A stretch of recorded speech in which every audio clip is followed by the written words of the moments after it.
Welcome to Beyond the Headlines. It is the place where we go issues beyond the headlines. Sometimes in 3 minutes, 2.5 minutes, you could address tiny matters.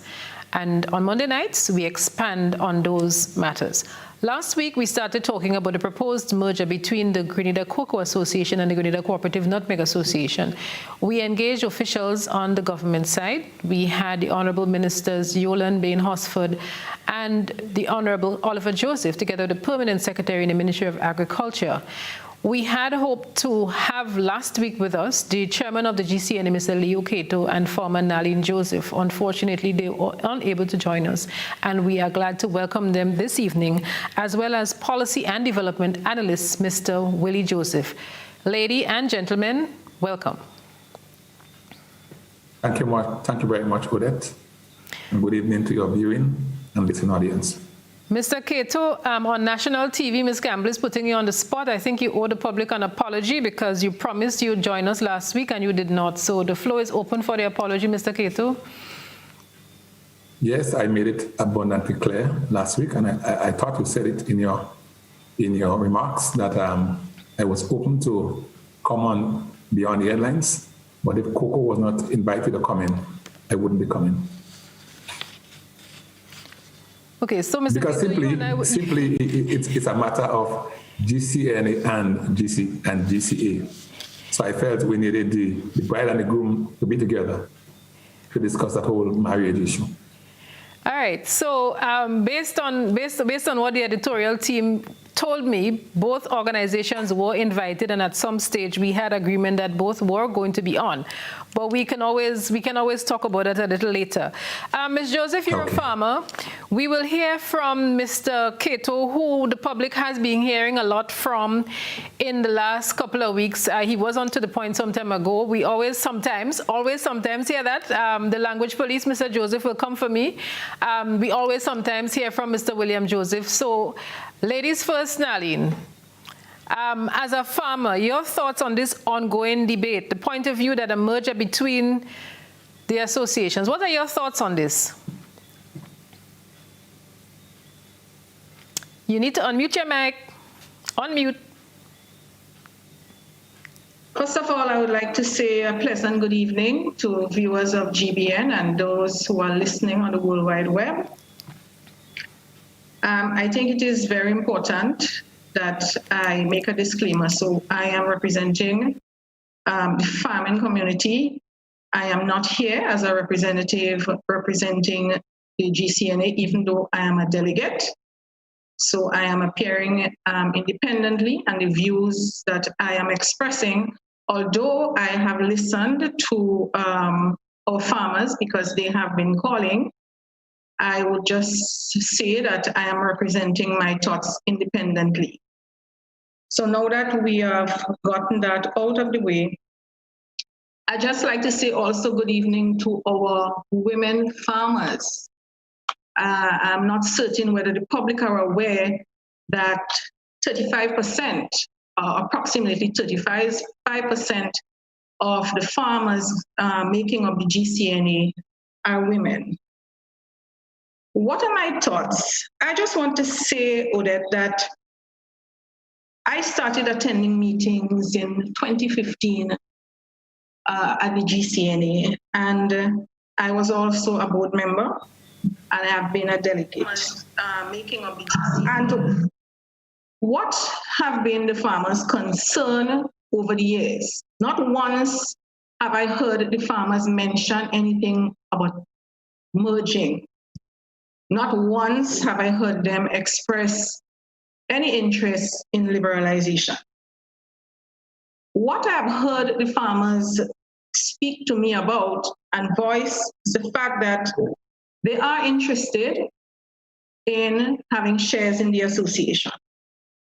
They are interested in ownership of the assets, should in case there is in the future, some dissolution of the board as had happened with the Banana Association.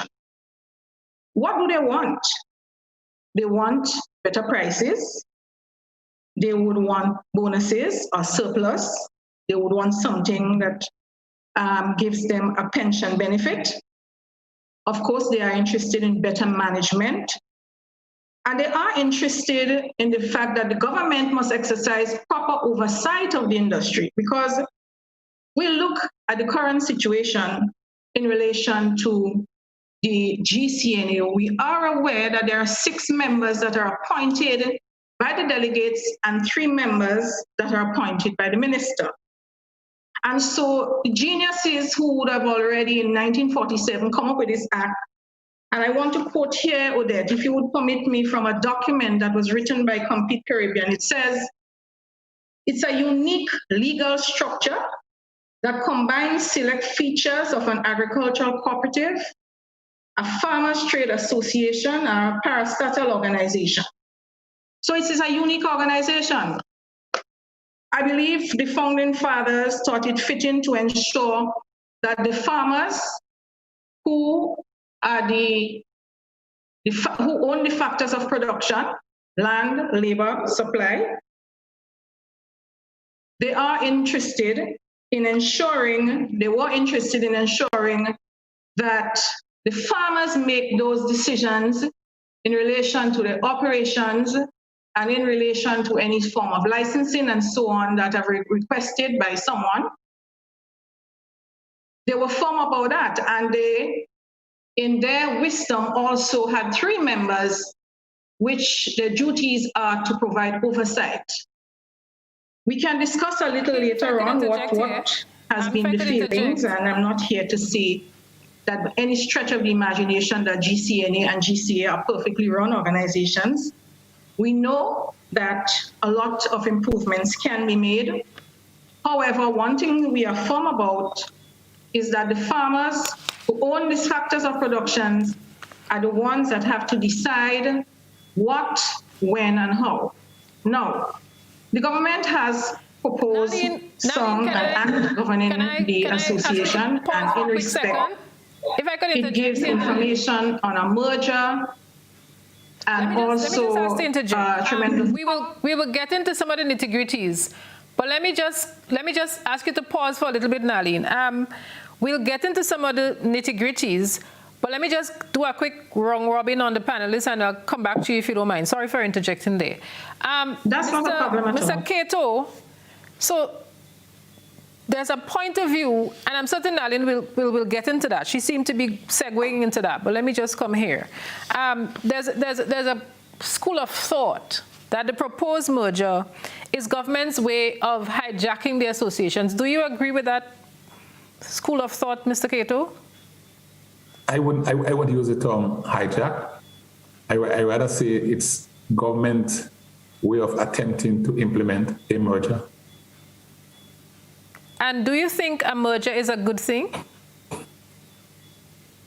Well, a merger has to be taken in context. As far as we are concerned, in the GCNA, the merger concept, the merger package must be clear to everyone. You have to look at the merits and the demerits of the merger and weigh them carefully. So until you see exactly what is in the merger package, you are not in a position to say yea or nay. The 2 entities that are proposed to be merged are very different entities. We have operations, but the proponents of the merger may have some ideas as to what they think can be benefits, but this is what we have to discuss. So when we were told merge, because there are several benefits, we want to know what these benefits are and how these benefits may be achieved. So we don't conclude without first analyzing, discussing, rationalizing. You are looking at the pros and the cons of this, and there's a niggling issue which I want to get to, but I'll get to a little later. Mr. William Joseph, if I could bring you into the conversation, and I would like a quick, probably yes or no answer. Do you think the merger is really the government's way of hijacking the association? And I'm putting you on the spot. Mr. William Joseph, yes, you. I don't know that the government has an objective to hijack the associations. I think that's based on the reading of the bill. certain very negative consequences could emerge that would affect the status of these two entities. So that's my short answer. All right, thank you so much for that short answer.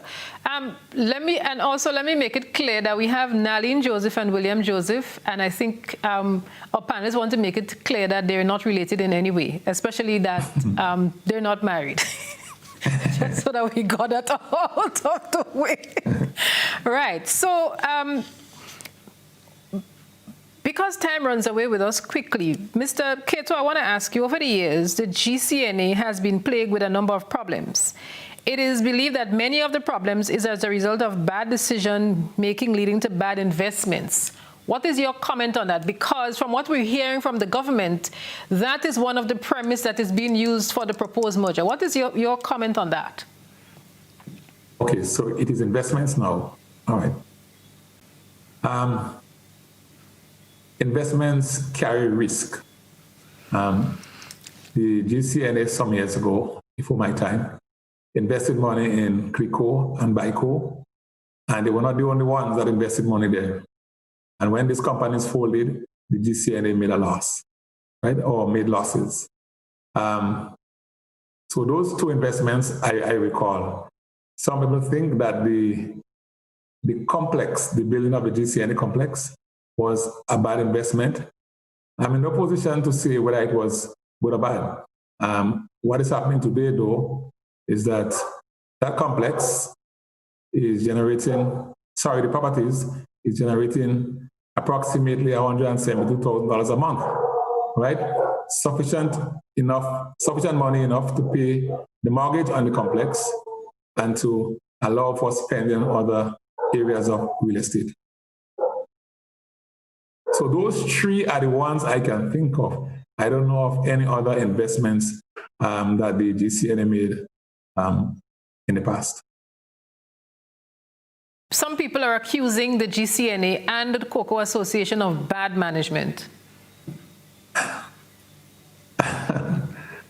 Is this a question? It is a question, Mr. Cato. Okay, I've heard this thing. It has been all over the place. Bad management.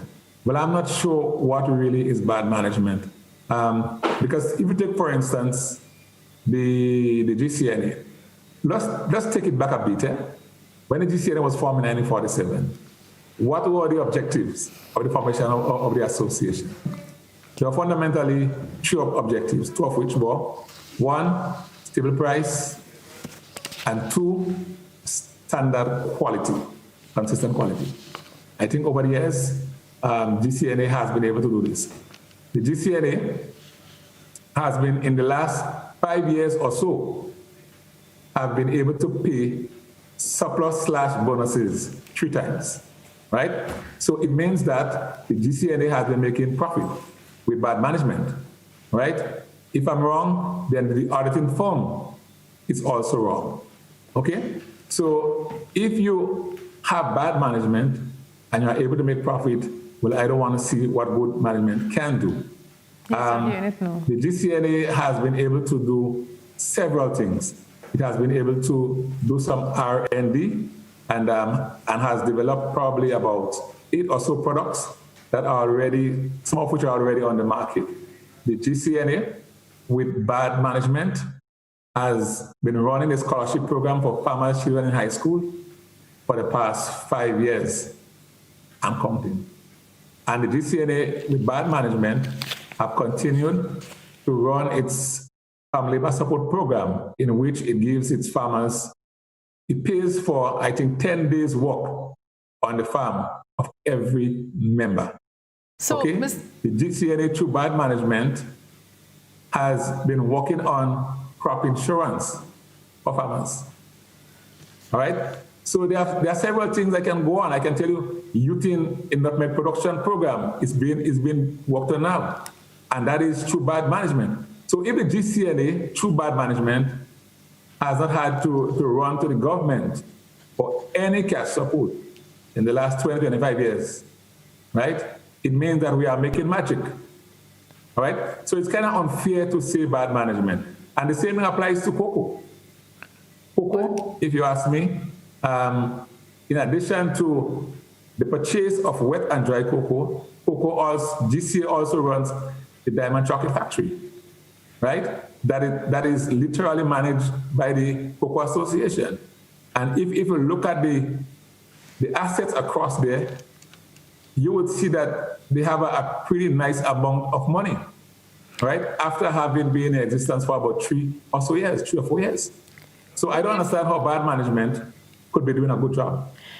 But you're saying that, and you're saying that you've not had to run to the government for support. But we've heard in the last 3 weeks, the government has been articulating it having to pump funds into the association, especially in this, what one of our announcers like to call COVIDious times. All right. You know what I find very unfair? We simply approach government as a contingency, all right? And not only the GCNA approach government, almost every other business approach government. You understand? So if we approach government in a COVID crisis, why you want to call this running to you for money? It's not. In fact, as we speak now, we have not received the money from the government yet, but we have continued to buy. So we simply were putting contingency in place just in case the impact of COVID lasted longer than we foresaw. So is it that so it's not a case of running. Is it a case where you probably want to tell the government, okay, if this is causing all of that, keep your money? I'm not so rude. But I'm saying, because you seem to be saying now you don't need the money. So in other words, if because you feel I need some money, you want to take over the association, keep your money. Isn't that, to me, that's what you seem to be saying? I wouldn't say we don't need the money.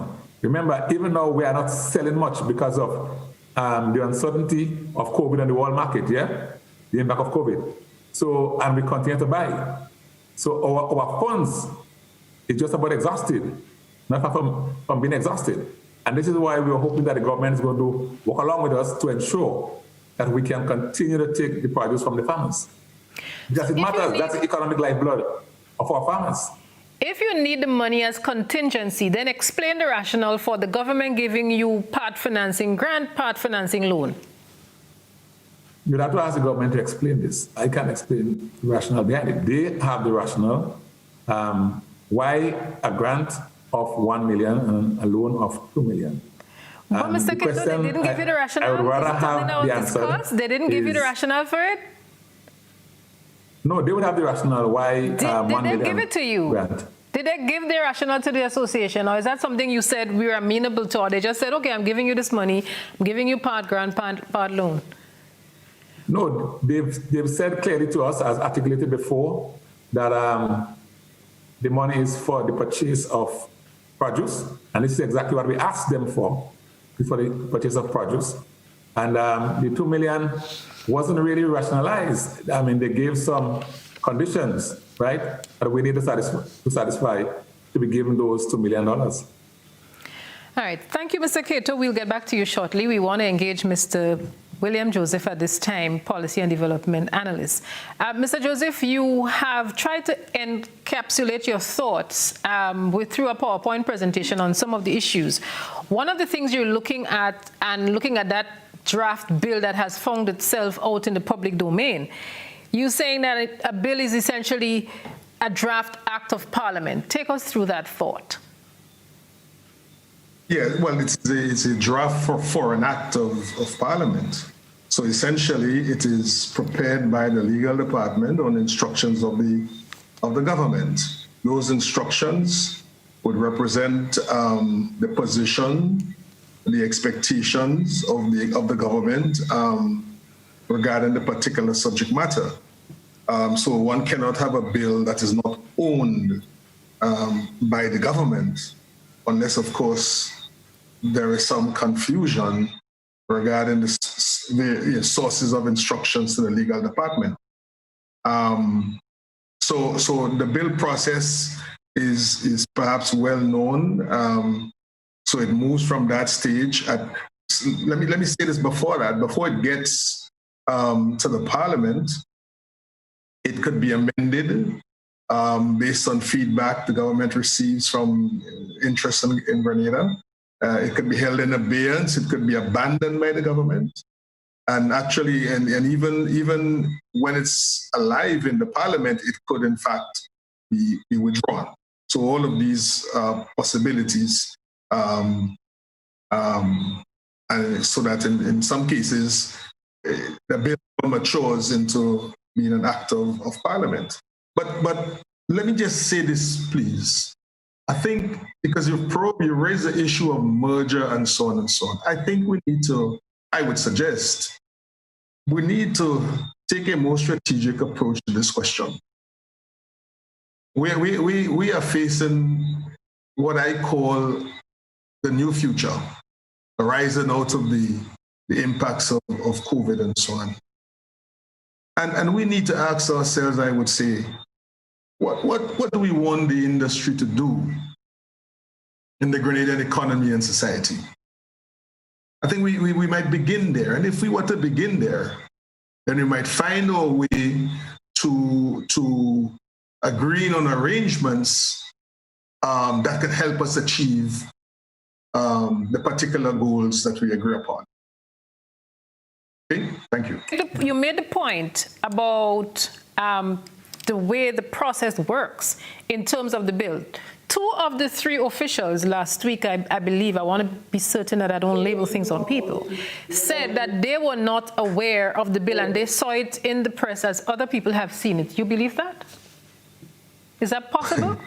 Well, I don't know how to believe that. I don't know how the legal department could draft a bill without having received instructions flowing from the cabinet. It may well be that in terms of the power issues in Grenada, that a particular minister could give instructions to the legal department. That is entirely possible in the construct that we have and in the face of our experience, so that other ministers don't know.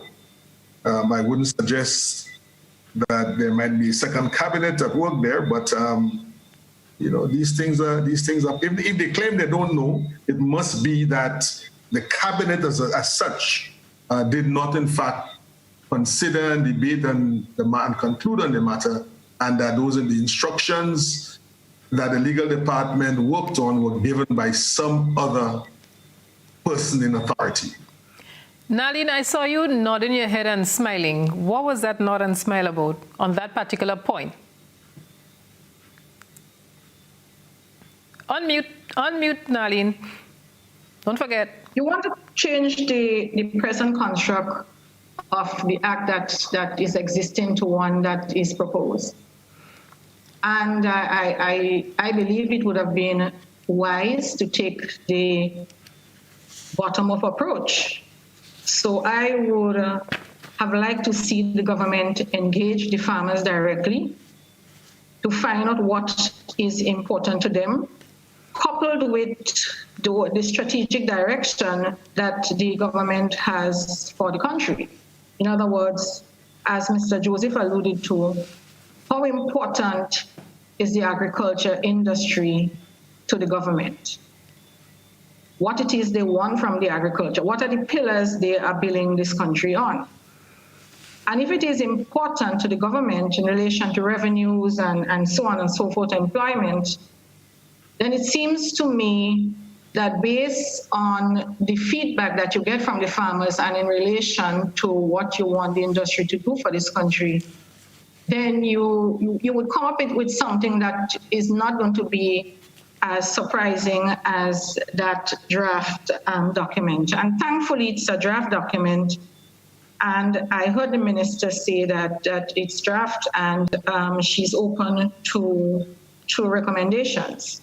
So I do not expect it to remain in the current construct. But I also wanted to say too, what is the government responsibility to sectors in the country during a time of crisis? Is it fair to assume that some support are going to be given to your farmers? I have looked at the United States, I have looked at Canada, I have heard discussions around the Caribbean in relation to ministers engaged in the agricultural industry to see what support they can give. So in my opinion, the government saw it fit, and I'm happy that they saw how important the tourism industry is to Grenada's economy. I am also involved in the tourism industry and was happy that $20 million was allocated in whatever assistance, whether it is payroll for the workers, whether it is support for the hotels. And I asked myself, what is the Farmers Association getting? So you have some big bodies in Grenada. You can track your farmers easy. They sell to the marketing board. A lot of the farmers are licensed. They belong to the cocoa and they belong to the nutmeg industry. So is it their responsibility to give some assistance now that the borders are closed to no fault of our own? And GCNA, as Mr. Cato says, continue to pay the farmers since March. Not that contracts are not out there and they will not get sale for the nutmeg, but it just happens that the country shut down. So I would assume as a farmer that our government, being responsible as they are, is supposed to reach out and support wherever they can, because it's a crisis situation for everyone in the country. But and our farmers are feeling the burden of, at the first instance, when they could not have sold a nutmeg, it was very hard for them. I've listened to them. They reach out to me to find out when they were going to be able to do it. But Ms. Joseph, the government can argue the point that you are apparently bashing us for providing support to the hotel sector, but we can't help everybody. That could be an argument coming from the government side. And I would argue, Odette, respectfully, what are the pillars you are building this country on? What is important? Where is your foreign exchange coming from? Let's examine the multiplier effect of a tourism dollar. Studies have shown that 80% of that dollar is leaked out. And I'm not saying that the dollar is not leaked out from the agriculture industry, but when you look at that multiplier effect, a number of our farmers come from the rural community, and that dollar that is generated from their labor and are sold directly and they return to them, we need to look at that dollar, how it is distributed in the country and how it is distributed in the rural economy. And as I said before, while I'm happy that the tourism industry got some money because it is important, I also believe that morally the government has a responsibility and a social responsibility to assist the sectors as well, and that's my belief. Let me ask Mr. Cato. Mr. Cato, in all of this equation, and we're happy to have a farmer with us here tonight, you have been holding area meetings. What sort of feedback have you had from farmers to the proposed merger? The feedback is very clear. Well, first, the impression that farmers got was it was a case of merger / liberalization. And the general feedback that you get from the farmers is no to liberalization and no to merger. That is their position. We have to encourage them to discuss the merger issue and see if there is anything in it for the association, for the farmers, for our employees, okay? But they are adamant as regards liberalization. They say clearly no to this, and they're not too keen on merger. All right.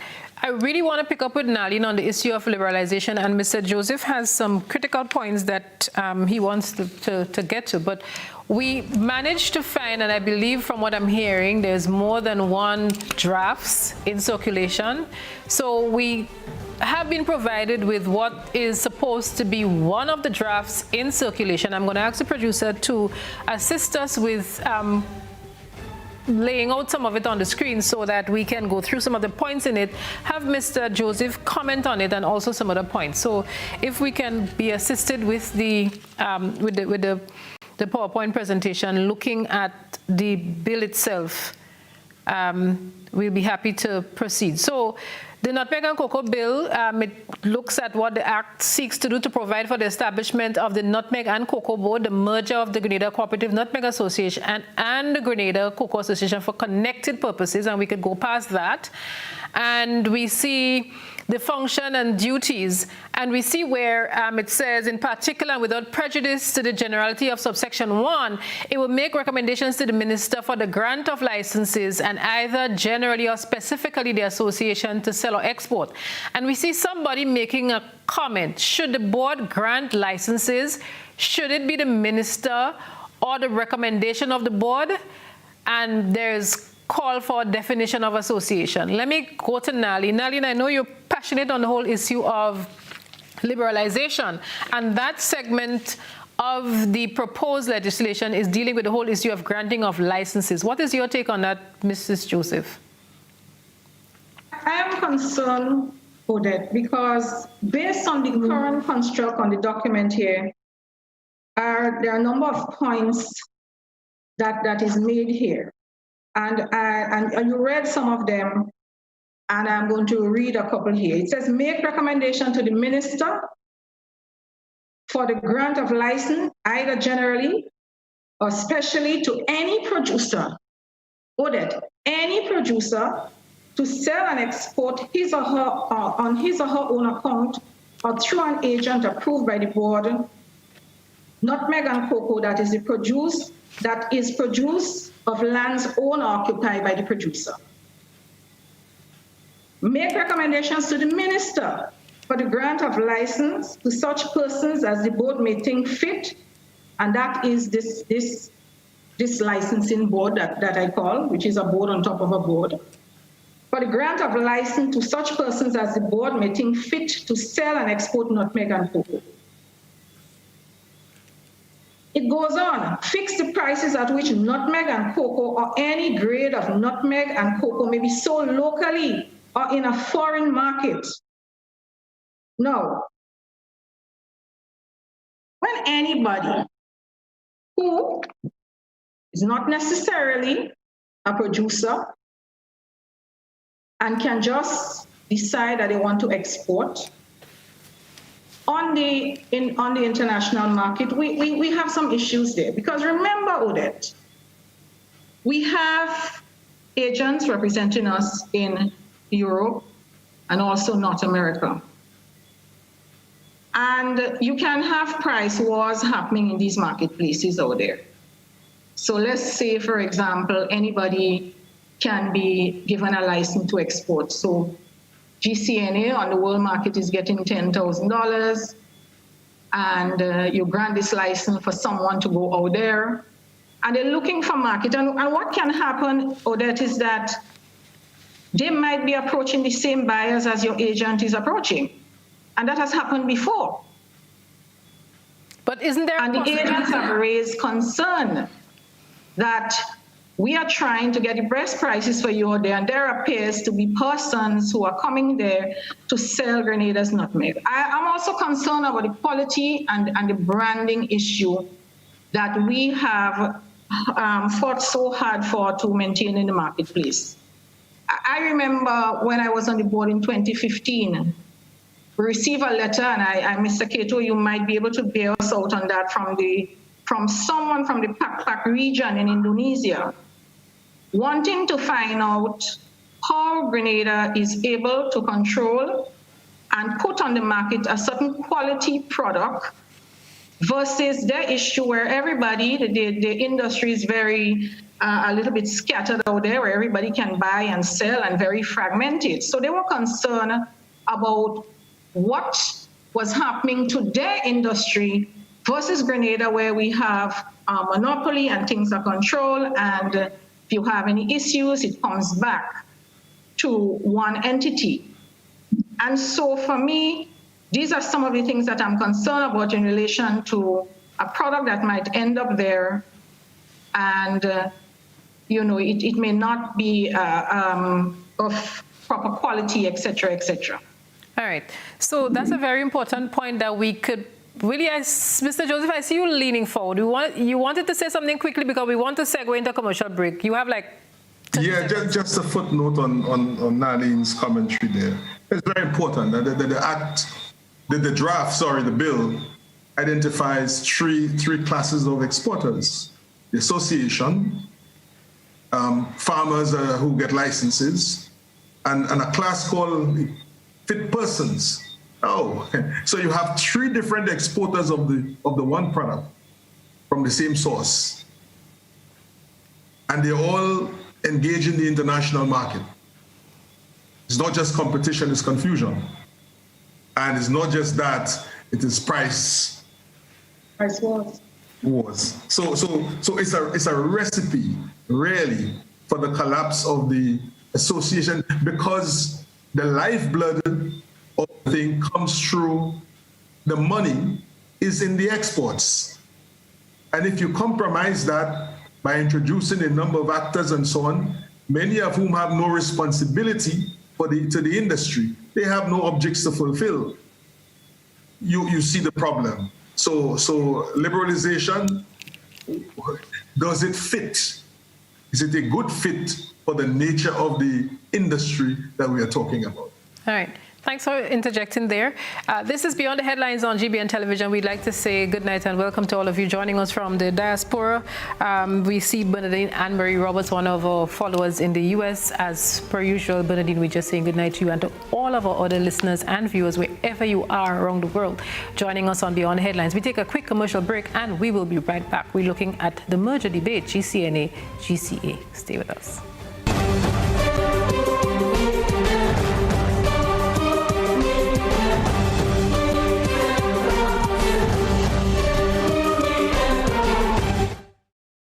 Are you looking for quality herbs and herbal supplements, or are you thinking about having a complete body cleanse to jumpstart your health? Then no need to look further. Visit Nirvana Natural Health Clinic, Detox Center, and Natural Health Store. We carry a wide range of herbal products for kidney and gallstone cleansing, male sexual enhancement formulas, asthma and sinusitis, gas and bloating, acid reflux, constipation, arthritis, imbalanced hormones, female health issues, liver cleansing, weight loss, and so much more. Also available, colonic irrigation, holistic health consultations, essential oils, and diffusers. Look out for our online natural health store coming soon. Call 231-6642 418-7115 or 449-7753 to find out about our delivery options or to book an appointment. Visit us at Belmont St. George's, close to the Fallage, Monday to Saturday, 9 a.m. to 6 p.m. Nirvana Natural Health Clinic. Detox your way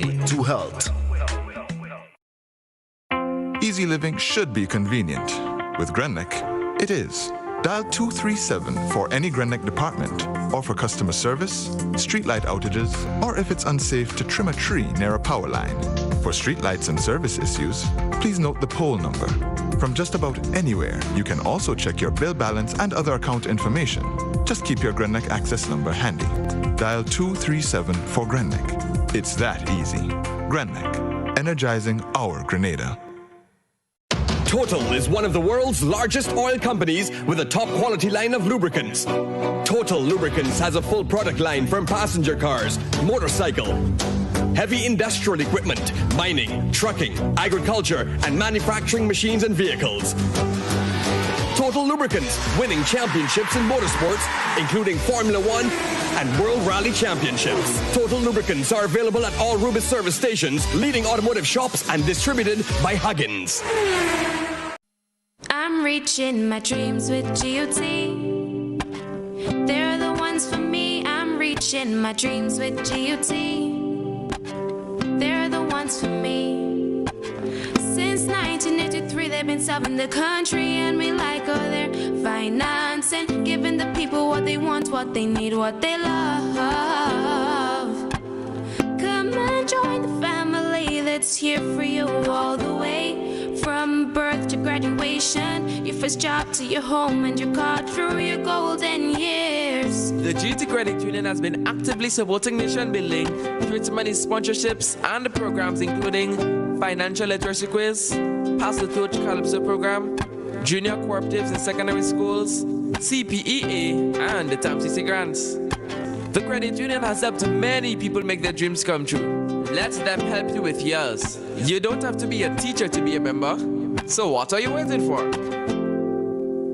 GUT Credit Union, it's where you belong.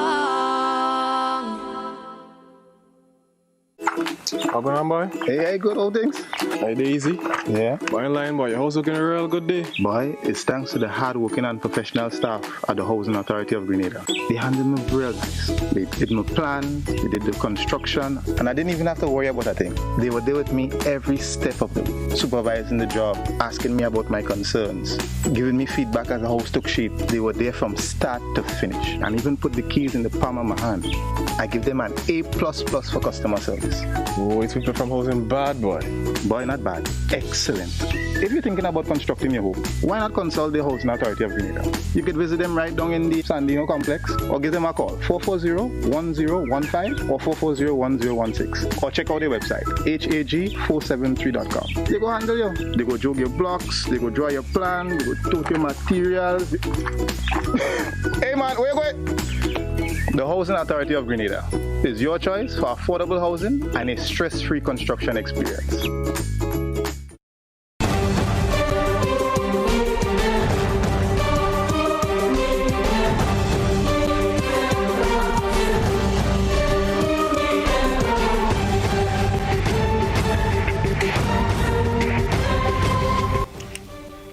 Welcome back to Beyond the Headlines. This evening we're continuing the merger debate and we're looking at the proposed merger between the GCA and the Grenada Cooperative Nutmeg Association. We have Ms. Farmer, Ms. Narlene Joseph, Mr. Leo Cato of the Grenada Cooperative Nutmeg Association, and Mr. William Joseph. He is a development specialist. Mr. Cato, I see that we'll quickly run out of time, so we're putting you on rapid fire. How can the merger hurt the associations as compared to the benefits it can bring?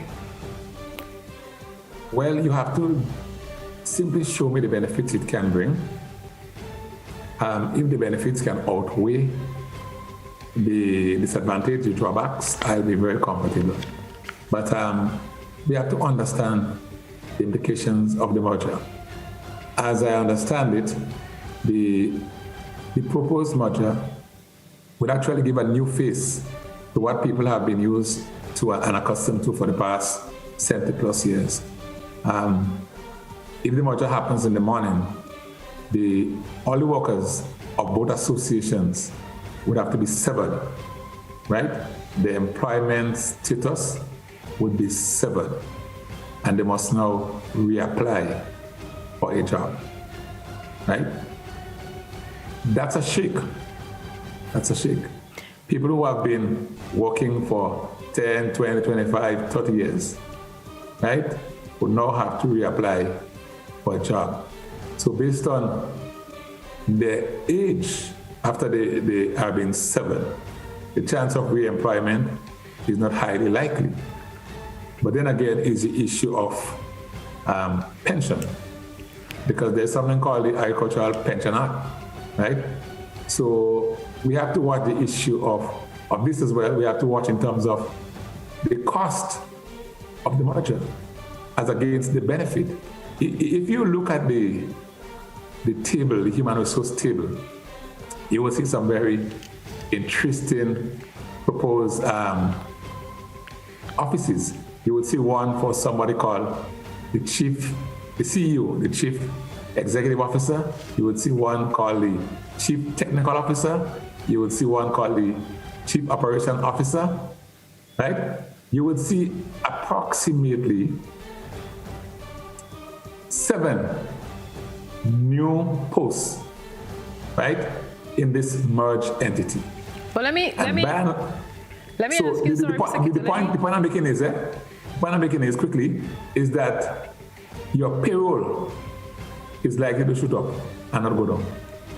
But the counter argument is, and that is a point that was made by the government last week, that you have these two sets of organizations. If you merge them into one, you would have a reduced personnel bill. And let me follow up with that. If I am the Prime Minister listening to you, the workers will lose their jobs. I will say to you, Mr. Cato, you're sounding very alarmist. No, I am saying what is in the document before me, right? There is a document that is developed to show what will happen, and it came from the government. You're talking about human resource issues, right? And you're looking at the table and the various positions. Mr. Cato, I'm putting it to you that some people have been saying that people like you are against the merger because you are worried about losing your job. Job? Because if you merge the two, you can't have a manager of the Cocoa Association or a chairman of the Cocoa Association, and that is why some of the managers in these organizations are fearing that they would lose their positions, and that is why they have been pushing back against it, and you being the chairman are asked to front on behalf of these individuals. No, you have to lead. The chairman is really the leader of the organization. The manager is the manager, right? So on this matter, the chairman leads. And with respect to jobs, directors and chairpersons are not really employed. They are given a stipend. They don't work for a salary, right? They are otherwise employed. So it's not a case of jobs. The issue of managers losing their job. I am not aware that this is an issue, because there is no savings on payroll. If you want to take out a manager because you feel the manager is incompetent, right? You replace him with who you think is a competent manager. Don't take out a 5,000 job individual and replace him with 3 persons who would warm you up to about $18,000 a month. That doesn't make sense. All right, let me go. If he's incompetent, replace him. I'm looking at the time, I'm looking at the clock. I want to go to Mr. Joseph because he has some critical points he wants to raise, what he's calling the standout effects. But before I go away from Mr. Cato, one of the questions, and we alluded to that earlier with some of the concerns, for instance, it is alleged that the GCNA has taken loans without board authorization, among other things. It is also alleged that a merger can expose some of the covered issues within the associations. Your comments here. Well, I don't understand covered issues, but I don't understand what are the covered issues of the association. Loans being taken without the authorization, without board authorization? I'm not aware of this. Taking loans? You're not aware of that? Taking loans. You're not aware of that? Taking loans without the board authorization? That is one of the allegations that's out in the public domain. So that becomes an issue with the merger. And that is one of the reasons that is being advanced for the merger, that there are some hidden things that need to be brought to the fore. Last week we heard one of the government ministers making a very passionate plea and tell the farmers to wake up and try to understand what's going on inside of there and take charge of their affairs. Okay. My point, I'm handling this thing this way. If, for example, you are aware of a manager, an employee, a director, or a chairperson who is not doing what he or she should be doing, you should get them out. And who has the authority to get them? Who has that authority? The point I'm making is that you don't sacrifice the whole organization for one person. Okay. Last week, Mr. Cato, a viewer submitted questions related to a government official allegedly having someone, a close relative, who was granted a license to sell nutmegs, and the allegation is that that individual is owing the GCNA. Can you confirm? Well, the GCNA, as far as I recall, has not been selling nutmegs to individuals. On to the point, 2 Tuesdays ago, not Tuesday, 2 Mondays ago, forgive me if I get the day wrong, a lot is happening, you acknowledged a debt owed by a company called, is it Chimera? Forgive me if I got it wrong. And who is Chimera? Chimera is a company, I believe, registered in the Netherlands. I believe. You believe, and who do you know to be the directors or the operative associated with it? They did business with us. They bought nutmeg and mace from us and sold, I think, on the European market, right? They made more than one purchases from us, and they paid for all of the purchases except, I think, the last one. They were not finished with their payment.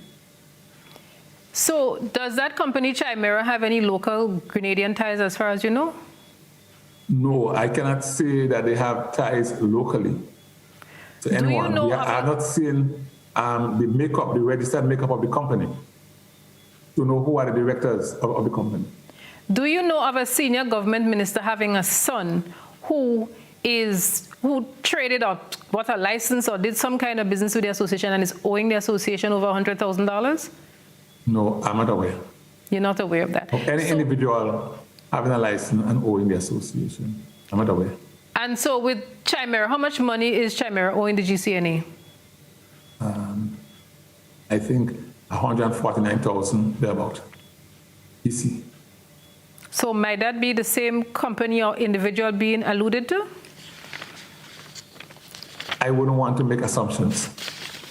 So, Mr. Keto, you being the chairman, you're not aware of what is going on inside the GCNA? So, for instance, if somebody's owing you so much... I've answered you with respect. I said to you, we have not traded with an individual. I've answered, yes, we traded with Chimera. I've answered the sum total that is owing. I've answered you. You can't tell me I'm not aware of what is going on. And forgive me, I'm not trying to cast aspersions. My humble apologies if that's the way it came across.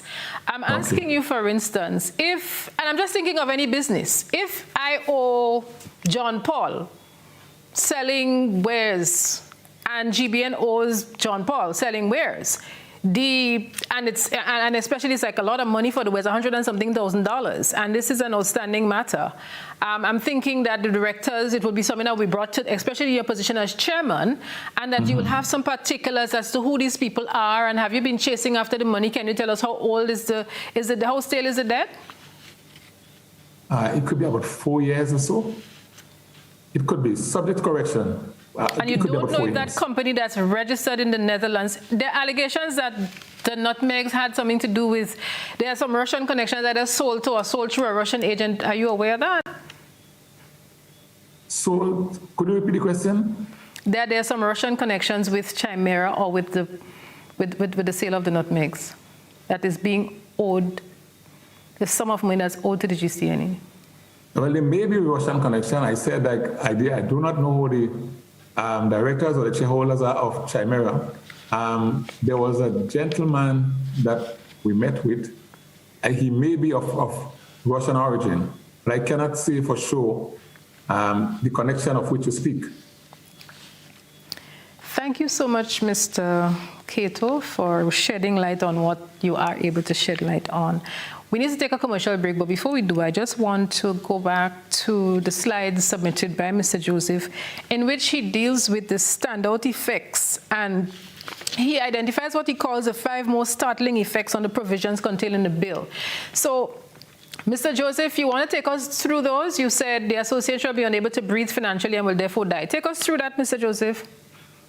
Yeah, well, I would be happy to do so, but allow me to say something before we proceed, because I'm struggling with this. If we talk in merger, we are talking a strategic issue, strategic intervention in an industry of national importance at a time when the country has to be decided how it's going to approach the building of the new future ahead of it. We have to be, in the same way that we are sanitizing hands and premises, we have to sanitize minds and leadership. And so we understand how we go about doing the business instead of huffing and puffing and all of these things. So in my view, the priority for consideration for the merger should be to elaborate a medium to long-term strategy for strengthening the industry and achieving financial viability. I'm summarizing it.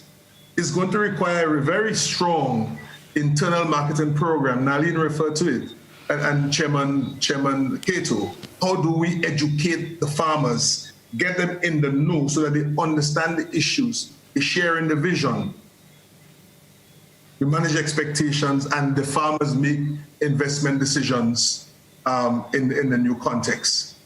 So this is a big issue, and God forbid that it is being motivated by considerations about this and that and the other stuff. I really, it's unfortunate, but that's a cultural thing. But we have to get past that if we want to progress. If we want to progress and build a future that makes sense for us as a people at this point. No, the standout effects. Mr. Joseph, thanks for that interjection. Like I mentioned, we need to take a commercial break before we segue into the standout effects. Let's take a commercial break. We'll grab some water, grab a cup of tea, and we'll come back. This is Beyond the Headlines. We're looking at the merger debate. Stay with us.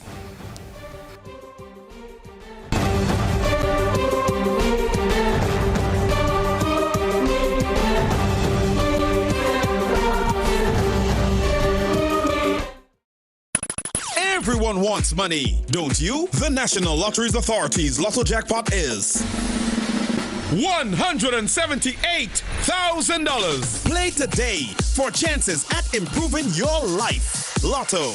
Play and win a lot of money. Good evening and welcome back. It's time for the National Lottery Authority's Lotto draw number 3085 for this evening, Monday, the 6th of July, 2020. The estimated jackpot is $178,000. Well, of course, standing in with me once again is Miss Makiba Bain. She's representing PKF Accountants and Business Advisors. If you've got your tickets, let's check firstly what the free ticket letter will be. Good luck.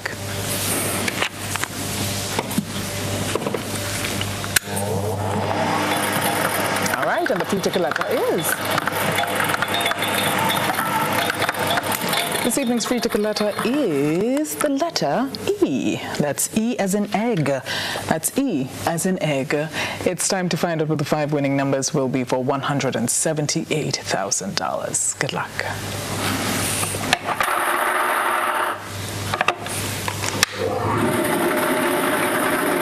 All right, check your tickets. First number is number up, 2. Second number up, 17.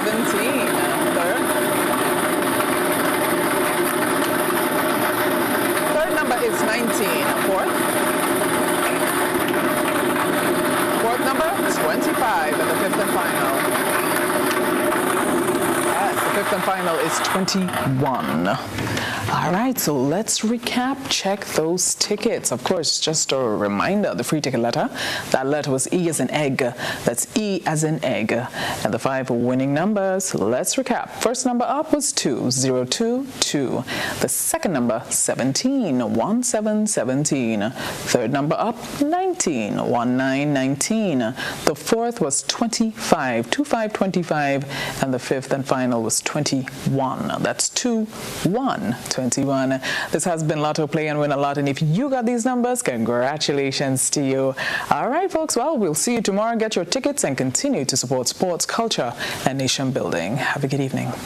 Grenada, Carriacou, and Petite Martinique, we are back! Who is back? The NLA is back with all your favorite lottery products and a little twist. What's the twist? Until further notice, all evening draws close earlier at 6:15 p.m., while all midday draws continue to close at 12:45 p.m., Monday to Saturday. Get your tickets for your favorite games. Daily Cash 4, Daily Pick 3, Lotto, Playway, Super 6, and Scratch.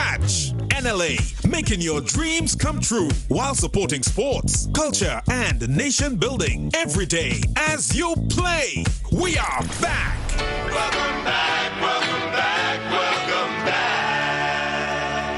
Are you looking for quality herbs and herbal supplements, or are you thinking about having a complete body cleanse to jumpstart your health? Then no need to look further. Visit Nirvana Natural Health Clinic, Detox Center, and Natural Health Store. We carry a wide range of herbal products for kidney and gallstone cleansing, male sexual enhancement formulas, asthma and sinusitis, gas and bloating, acid reflux, constipation, arthritis, imbalanced hormones, female health issues, liver cleansing, weight loss, and so much more. Also available, colonic irrigation, holistic health consultations, essential oils, and diffusers. Look out for our online natural health store coming soon. Call 231-6642 418-7115 or 449-7753 to find out about our delivery options or to book an appointment. Visit us at Belmont St. George's, close to the Fallage, Monday to Saturday, 9 a.m. to 6 p.m. Nirvana Natural Natural Health Clinic. Detox your way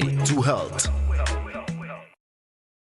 Total is one of the world's largest oil companies with a top quality line of lubricants. Total Lubricants has a full product line from passenger cars, motorcycle, heavy industrial equipment, mining, trucking, agriculture, and manufacturing machines and vehicles. Total Lubricants, winning championships in motorsports, including Formula One and World Rally Championships. Total Lubricants are available at all Rubis service stations, leading automotive shops, and distributed by Huggins.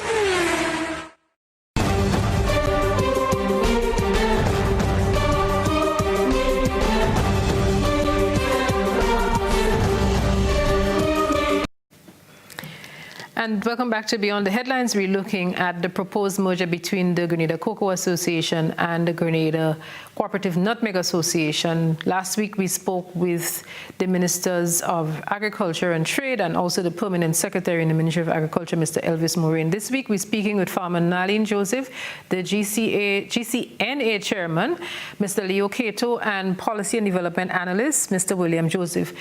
We will go to the phone lines in a little bit. The number you can call will be on the screen, 440-1252. But before we do that, Mr. Joseph, you wanted to talk about the standout effects, and those are listed on the slides that you presented. Yes, thank you. So these really are, fair assessment of the consequences that are likely to emerge if the bill as is, that is, without amendment, were to become an act of parliament. The first and most critical one seems to me that what is called the association will suffer demise. Why? Because the bill loads the association with a large number of objects, and then attaches duties and functions and so on. But those have to be financed, many of them. And the source of financing has to do with export earnings. You compromise that with the introduction of some competitors who are able to export two other categories, and you see that immediately you affect the income stream significantly of the association. So I would envisage that at some point, the association is going to fold.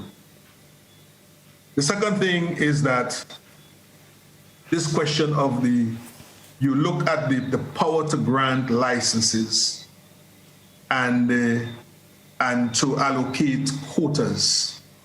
And those powers are in the hands essentially of the board and the minister. That is the machinery for doing that. So he who has a license does what he wishes to do. He who has a quota does what he wishes to do. So you have problems coming through that route. On the face of it, it appears to be addressing the question of liberalization. But on the other hand, it is also dealing with regulation. In fact, one of the critical issues coming out of that is the extent to which the state, that entity called the board, and it's not a board of directors, it is an entity called the board, but it is a regulatory entity by and large. You see, so that's a significant issue. So that if you think in terms of sharing of bread, you would see who gets bread and who doesn't get bread, and who starves, and so on. Mr. Joseph, we need to just take a quick pause because we have a caller on the line. Caller, good evening. We ask you to try and keep your contribution brief. Remember to turn your listening device, whether it's the radio or the television, down or off, and also to be very respectful of whoever you're addressing. Good evening, and thank you for calling. Good evening to you. Yes, please. I have a few questions, and I would also like to make a few comments. The GCNA and the GCA, in my opinion, has provided a very stable market for the two agricultural products, nutmeg and cocoa. They have also provided reasonable prices. And in case of a GCNA, in a good financial year, the farmers are paid surplus. They're given a surplus. Now, considering the nutmeg production pre-Ivan and considering the nutmeg production post-Ivan, I do not see that Grenada has any production levels that warrants liberalizing the industry. I do not think we produce that quantity of nutmeg that is required to liberalize the industry. That's one. I would like to ask a question: who inherits the liabilities? The new company. The banks. The new company.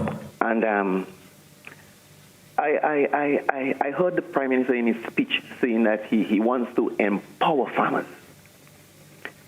At present, the farmers are empowered because they do have the ability to elect their directors who would govern or manage their affairs.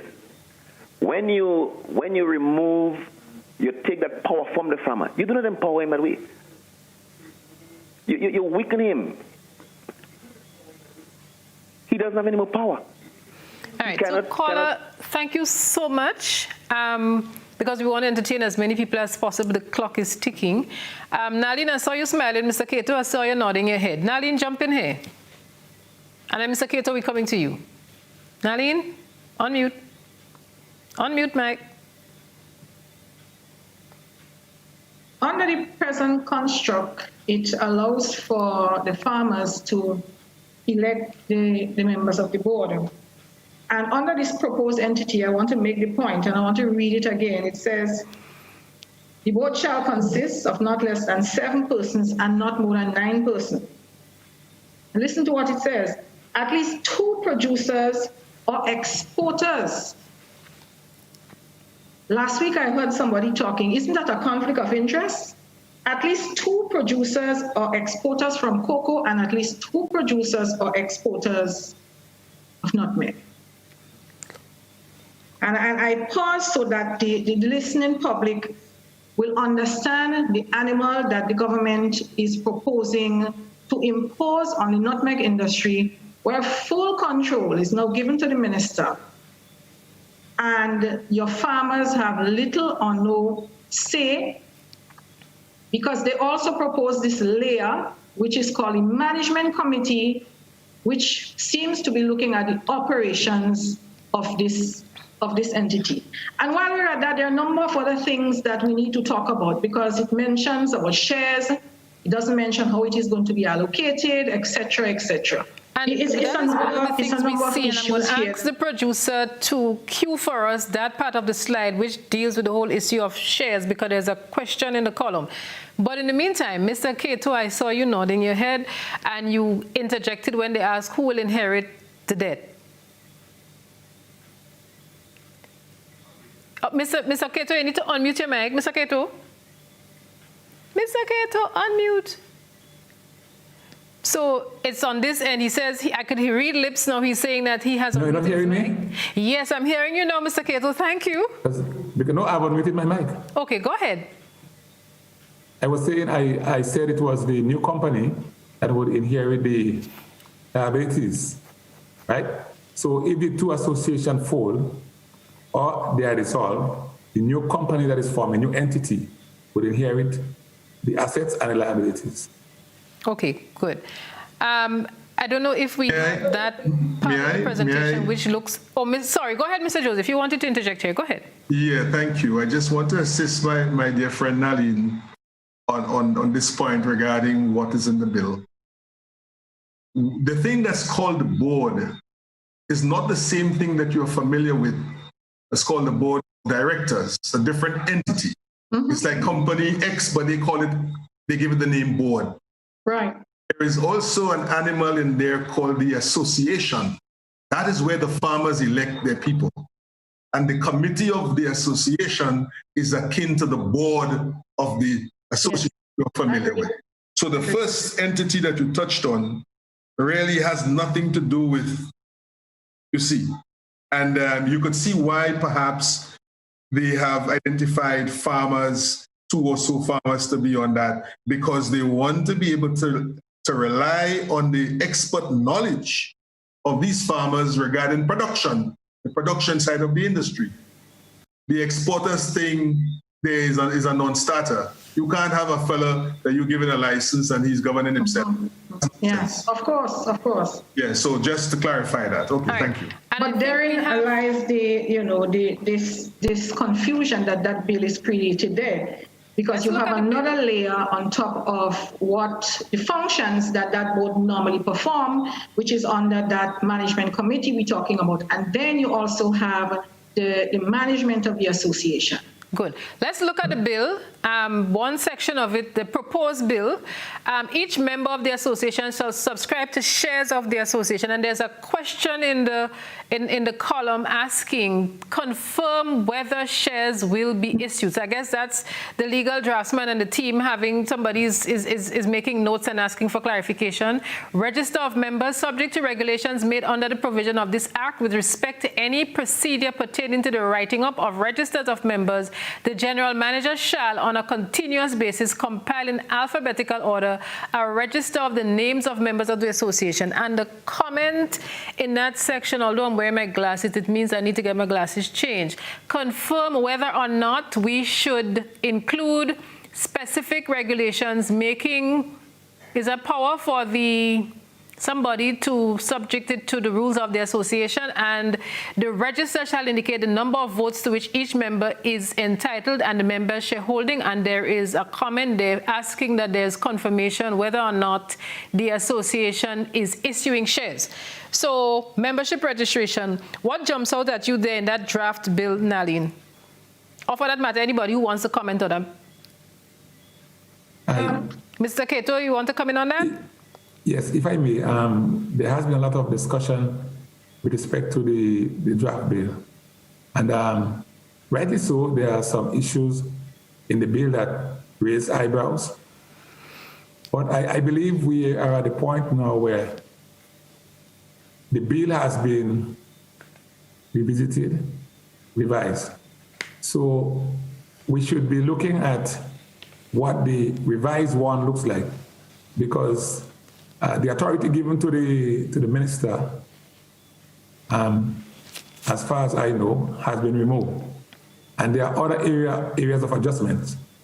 I happen to be part of the oversight committee. So we are debating some matters that may have been removed from the bill already. So I think we are at the point now where we need to see what the revised one looks like, to take it from there. So, Mr. Gator, you're calling this a done deal? There will be a merger? I said revised.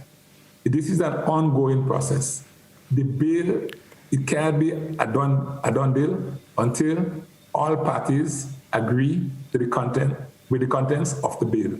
It must go to the farmers, like Mrs. Joseph, and all the farmers across Grenada, right, for their own review and perusal.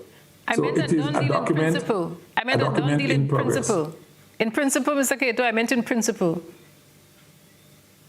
What is a done deal in principle? You're nodding? No, what is a done deal? I don't get it when you say a done deal. I'm saying in principle, because if you're saying that you've seen the changes and there were concerns about the minister having the authority to name all 9 members of the board. So I'm saying it seems from listening to you that it is a done deal in principle. It's just a matter of fine-tuning what the differences are. No, you're talking about one part of the bill. There are several parts of the bill that need to be addressed, several parts. Mr. Joseph, I get a sense that you want to jump in. Mr. Joseph, unmute. My take on it, I mean, I've gotten wind of another, what is called a revised bill.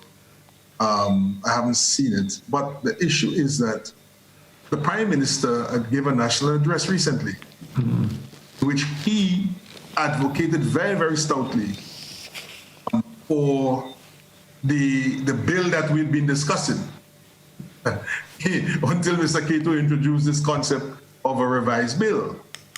So the Prime Minister essentially pronounce on a matter, and then a few days later we hear that there's another bill and the Prime Minister has remained silent. We don't know. So my best take on it is that there must be two bills on the table, and they're probably vying for I don't know. I can't figure it out. But you can't take statements made by the Prime Minister to address to the nation. So it seems to me that if there's a revised bill, the Prime Minister ought in some form or fashion to make a clear statement to the nation so that we all understand where things are set at the present time. And I believe on this point, we have a caller who's been very patient. Caller, good evening. Ms. Campbell, thank you very much. I've been long waiting for this opportunity, and so much to say, so much things I have to say, but I mean, thank you very much anyway. Mr. Cato, you made a statement earlier that farmers saying that they are not from merger. I find that a general statement you make there, and it could be wrong, because I was in a discussion recently in the Lux Cinema, and the majority of farmers there was against. I will say that, but for personal me, I was for merger. So to say that farmers saying that they don't want merger, general statement like that, I don't think it's right. Because no, I was looking at consensus, that the general feeling of the meetings. Hear me. My thing for this merger is that the majority of farmers is cocoa farmers and nutmeg farmers. We all are the same people. And what's wrong in coming together? The whole thing about it is the way forward. I mean, and what we do with the assets and them. But I see we could go together as one company, whether it be cooperative or what. The next thing Mr. Keto said that you have value added. But you forget you make investment in Mali. You remember how we have Mali project that failed? But GCN failed. I mean, and that was one of them. I mean, and right now, up to now, you ain't get off the ground yet. Also, you said that we have some products that you make, value-added products you make. I got to hear that, Mr. Kido, but I find we should do a lot more than that. Imagine the investment we have in the Lagoon Road, in the investment we have in the Kikliko Bank and everything. Much more than what you have in the value-added. All right, thank you so much, caller, for that contribution. Mr. Cato, you want to respond? Yes, I indicated the three investment that came to mind, and he's right about the Mali. I think, I don't recall the exact year, but many years ago, the GCNA started a nutmeg producing plant in Mali, and he said it didn't get off the ground. But as far as I know, it got off the ground, it produced oil, but it wasn't sustained. That's another story. I mentioned earlier on the failed investment in Clico, Baico, what have you. So it's time for us to move on, really. I see the clock is pointing in the direction of 5 minutes remaining on the tab. And this is where we need to start winding down. And I'm going to start with Mr. Joseph. There is something that you probably would like to say before we wrap it up tonight, Mr. Joseph? Yes, thank you. I mean, I would just put a plug for us to pursue the affairs of the nation in a more serious manner. The nutmeg and cocoa industries are critical components of the grain economy. And not just that, there are people behind these industries. So the society has to be taken into account. It's not just pure economics and stuff like that. It's livelihoods and people. So I think that that we need to broaden the thing. We need to bring a new spirit to inform our efforts at pursuing the goals that we agree upon. We have to begin to agree on things, you know, and then work them out. So that would be, I'm very, very disturbed that in this period especially, we don't seem to be making any adjustments for the new future that is staring us in the face. Thanks, Mr. Joseph. And while we're getting ready to wrap it up, I understand we have a caller, and the caller is calling from overseas. So although we would have locked up the calls because it's an overseas call, we'll try to entertain. Caller, good evening, and thank you so much. Good evening, good evening. Thanks a lot for entertaining me. I think that we have 4 principal issues in the proposed legislation. And I say proposed legislation because I have happened to see 2 drafts of the legislation. Apart from the atrocious drafting that has been forwarded to the association and that we have seen, there are 4 issues that I believe people need to draw their minds to. One is the question of the merger between the 2 associations. And I do not agree with all that I have heard on the program so far concerning the merger. The question of merger has been in the air for ages, probably going back to PRG times. And right. Caller, can you just list out what your 4 things are, because we need to wrap it up and we could only... Okay. We really trying to take the call, but if you could just make it brief, please. One is the question of the merger. 2 is the question of the liberalization, which has to do with the removal of the licenses from cocoa and nutmeg as they stand now. Thirdly is the question of the reduced governance that is afforded the farmers of both associations in the proposed new entity. And fourthly, there's the question of what I would call statutorization. In other words, the proposed entity is going to end up like NAWASA or NIS rather than the private sector cooperative arrangements that we have. That is it in a nutshell. Thank you very much. Thank you so much, caller. Nali, and you only have 15 seconds. Mr. Cato, you have 15 seconds for wrap-up thoughts. I just want to reassure our buyers who are in the international market during this period that our farmers are steadfast in the quest to ensure that the market receives quality products. And notwithstanding, we are debating what changes to be made to this act. I think we need to say, I need to say thank you to the farmers of Grenada for ensuring during this period that they look after the nutmeg to ensure that during this period, quality assurance is important to us. So they have even moved their products into their houses to ensure that it is stirred and that aflatoxin and so on doesn't get into it. So we want to assure the market out there that our farmers are ready and they are going to continue to get a quality product because our farmers know what to do, they are aware, and they are going to continue to ensure that has happened. Thank you so much, Mr. Cato. The closing words are yours. Yes. Again, I want to appeal to the farmers, the membership, both of the GCNA and the GCA, to arm yourselves with the information that you need to have. So when you are called on to make the decision, you are clear about the issue of liberalization. You are very clear about the issue of merger, and you would make a decision based on information that you've gathered, based on analysis that you would have done. Because if we make the wrong decision, it could be the end of not just the association, but our very livelihood. Thank you so much, Mr. Cato. And this is where we put a wrap on this week's edition of Beyond the Headlines. We have been speaking with Mr. Leo Cato, the chairman of the Grenada Cooperative Nutmeg Association, nutmeg farmer Ms. Nalene Joseph, and policy and development analyst Mr. Willie Joseph. To those of you who called, made your contributions via social media, we want to thank you so much. For those of you, especially in diaspora, we want to say a very special thank you. On behalf of the entire news and production team of the GBN, especially this week's contributors, Josen McKeeswit, Jenna McDonald, and Sherry-Ann Blackman-Stephen. On the technical side, Darius Slocum, Don Bailey, and we've also had contributions from Mr. Godfrey Augustine, Kellen Batiste, Master Control. On behalf of the entire crew at the GBN, who continue to work tirelessly to make these programs the rich and enlightening experiences that they have been, we want to say a very special thank you. So long for now. We'll see you again next week on Beyond the Headlines. Do join us then.